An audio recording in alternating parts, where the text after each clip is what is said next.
The greatest enemy of a speculator is not the market, nor the manipulators, nor the news of the day. It is the insidious pressure that comes from within when he has staked more than he can afford to lose. Margin, the modern term for trading with borrowed capital, is a tool of immense power. It can amplify a fortune with breathtaking speed. But it is also a poison that works on the mind. It finds the weaknesses in a man's character and magnifies them until they consume his judgment. Your account balance may tell you that you are solvent, but your own body will tell you when you are in danger. The signs are unmistakable, for they are not written on the ticker but in your own heart and soul. If you can recognize them, you can save yourself. If you ignore them, you are already lost. The first and most primal sign is insomnia. The market closes, the lights go out, but the position remains open in your mind. You will lie in bed at 3 a.m, not thinking but feeling. You will feel the weight of every share, the precariousness of your capital. The conscious mind, the one that made the trade, may be full of hope and rationalizations. But the subconscious, the ancient part of you that understands survival, knows the truth. It knows you have wagered the rent, the food, the future, on the flickering of a number. This nocturnal anxiety is the purest risk management signal in existence. I learned long ago to measure my positions not in dollars or shares, but by what I called the sleeping point. If I held a line of stock so large that the thought of it kept me from a full night's rest, I was too heavy. It did not matter if my analysis was correct or if the trend was in my favor. The position was wrong because it had compromised my ability to think clearly. A tired mind cannot make sound decisions. It is susceptible to fear in the morning and false hope in the afternoon. On the following day, without fail, I would sell down my position to the point where I knew I could sleep soundly once more. There is no shame in this. The shame lies in holding a position that has taken mastery over you. The rule is absolute. If you cannot sleep, your position is too large. It is not a suggestion, it is a command from your own biology. Sell down to the sleeping point, or the market will eventually sell you down to the liquidating point. The second sign is an obsessive communion with the price feed. In my day, this was the ticker tape, a constant stream of numbers clattering away in the corner of my office. For you, it is the screen that never sleeps. There is a vast difference between professional observation and fearful obsession. The professional watches the market to confirm his thesis. He is looking for specific signals, for changes in volume and price action that either validate his position or warn him of a turn. He can walk away.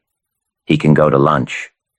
He can take a trip to clear his head, as I so often did, because he knows his stop-loss order will protect him. His trade is a calculated business risk. The over-leveraged man, however, is a prisoner. He cannot look away. Every tick of the price is either a jolt of relief or a stab of panic. He is not observing the tape. He is praying to it. He is watching not as a strategist, but as a gambler watching the final turn of a card. He reads nothing in the action except his own hope and fear. This frantic, constant quote-checking is a sign that you have lost all intellectual distance. You are no longer speculating on the market. You are begging it for mercy. You have wagered so much that you cannot afford the slightest fluctuation. This is not trading. It is self-torture. When I was trading in the old bucket shops, establishments that were essentially betting parlors for stock prices, I saw men chained to the ticker, their faces pale, their hands trembling. They were not trading large sums, but they had leveraged every dollar they had. Their fate was tied to the next print. They were not in control. The ticker was. The rule is this. If you cannot walk away from the screen for an hour and trust in your plan, you are no longer the master of your trade. The trade is the master of you. Your obsession is a confession of your fear, and your fear is a direct result of your position size. The third sign is a visceral fear of normal market fluctuations. A healthy bull market does not move in a straight line. It breathes. It advances and then it pulls back in what I have always called a normal reaction. A professional speculator understands this. He expects it. He uses these pullbacks to add to his position or to simply sit tight, knowing that the primary trend remains intact. For the over-leveraged man, a normal reaction is a catastrophe. His exposure is so great that a simple 2 or 3% dip in a stock's price translates into a 10, 20, or even 30% loss of his equity. His heart pounds. His stomach tightens. He sees not a healthy consolidation, but the beginning of the end. He is shaken out of a perfectly sound position by a market movement that should be of no consequence. I recall a time I had built an enormous line in cotton. My judgment was sound, the fundamental conditions were bullish, but my position was far too large for my capital base. Every small dip, every fractional decline that should have been ignored, felt like a mortal wound. The sheer size of my holdings magnified the insignificant into the terrifying. The pressure became unbearable. Instead of thinking about the main trend, my mind was consumed by the minute-to-minute noise. My fear was not caused by the market's action, but by my own financial vulnerability. When you are properly capitalized, you can afford to give a stockroom to move. You can sit through a normal reaction with the calm assurance of a man who knows he can withstand the storm. When you are on thin margin, you are a leaf in that same storm, tossed about by the slightest gust of wind. The rule is this: your fear is a function of your leverage. If you flinch at every minor downturn, you are not built for the position you are in. Reduce your size until the market's normal rhythm no longer feels like an earthquake. Jesse Livermore consistently stressed that Wall Street extracts a heavy cost of instruction for every lesson learned the hard way. Fortunately, the core principles he developed to survive these expensive market penalties were captured for posterity by Edwin Lefebvre in the 1923 masterpiece, Reminiscences of a Stock Operator. It stands as the finest possible literary training ground, allowing you to absorb decades of painful operational experience without ever having to risk $1 of your own capital. To ensure this timeless wisdom translates accurately to the modern, computerized arena, we advise seeking out the Max Davidson annotated edition.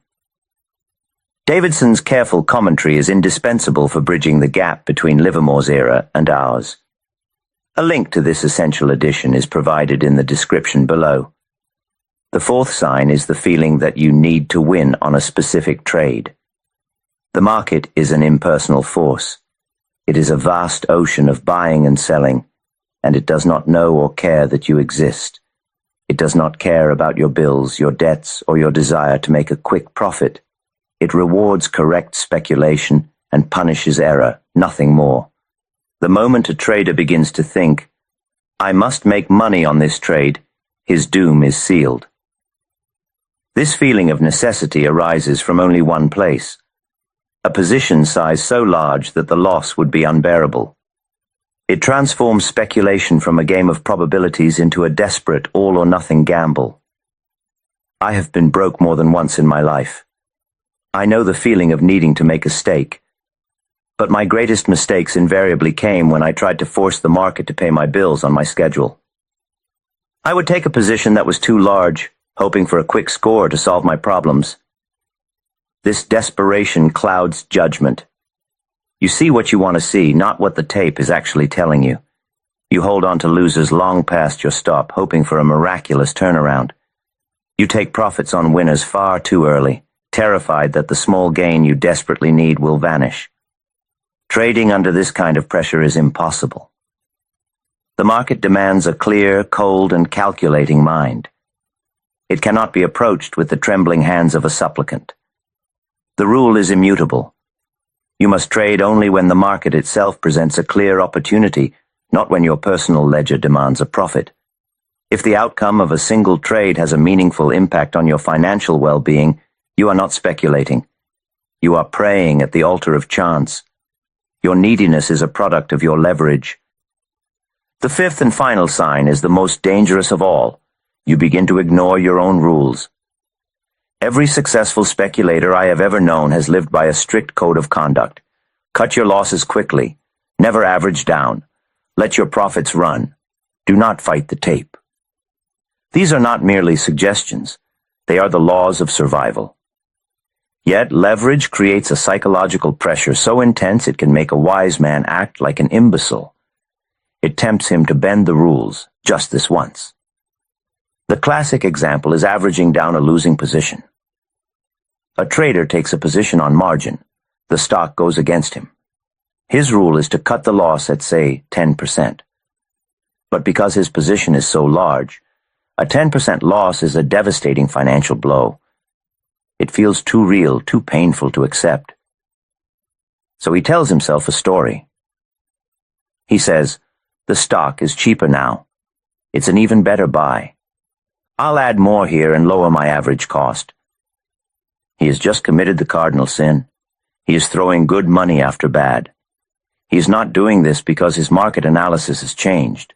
He is doing it because the pain of realizing the initial loss on his oversized position is too great to bear. He is using new capital to justify a past mistake. I did this myself in a famous cotton trade where I was under the influence of a prominent trader named Percy Thomas. My own judgment told me the position was wrong, but the line was so immense that I could not bring myself to take the loss. I held on, hoping, listening to another man's opinion over the clear message of the tape. I violated my own hard-won principles, and the result was financial ruin. Leverage was the engine of that disaster. It made a manageable mistake into a catastrophic one. The rule, then, is the ultimate diagnostic. The moment you find yourself making an excuse to violate one of your cardinal trading rules, you are over-leveraged. The justification itself is the sell signal. It is your mind confessing that your position is too large for your discipline to control. Liquidate the position immediately, not part of it, all of it. You must save your mind before you can save your money. These 5 signs, insomnia, obsessive checking, fear of small drops, the need to win, and the abandonment of rules, are the market's early warning system. They are not technical indicators on a chart. They are biofeedback from the one instrument that matters most, yourself. Margin is a tool, like a surgeon's scalpel. In the hands of a calm, disciplined, and well-capitalized professional, it can perform wonders. In the hands of an emotional, overextended amateur, it is a weapon of self-destruction. The goal of a speculator is not to make the most money in the shortest period of time. The goal is to survive. It is to stay in the game long enough for the law of averages and the power of the great trends to make you a fortune. Survival requires capital, but more than that, it requires unimpaired judgment. And judgment is the first casualty of excessive leverage. Learn to recognize these symptoms in yourself. Be ruthlessly honest. When they appear, do not hesitate. Act decisively.